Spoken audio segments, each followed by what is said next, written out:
Sa palagay niyo mga pare, ano kaya 'to? May pag-asa kayang matalo ni Vice Ganda si VP Sara? Naku, naku, naku.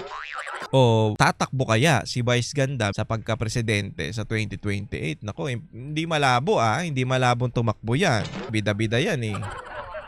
Masyado ring pasikat, eh. Nabash siya, eh. Oo, sige sabihin mo na nakakatanggap ka ng mga award o yung mga blessings, pero sigurado ka ba sa Diyos nanggagaling yung blessings mo? 'Di ba? Pagkatapos ng panlalait mo sa mga tao.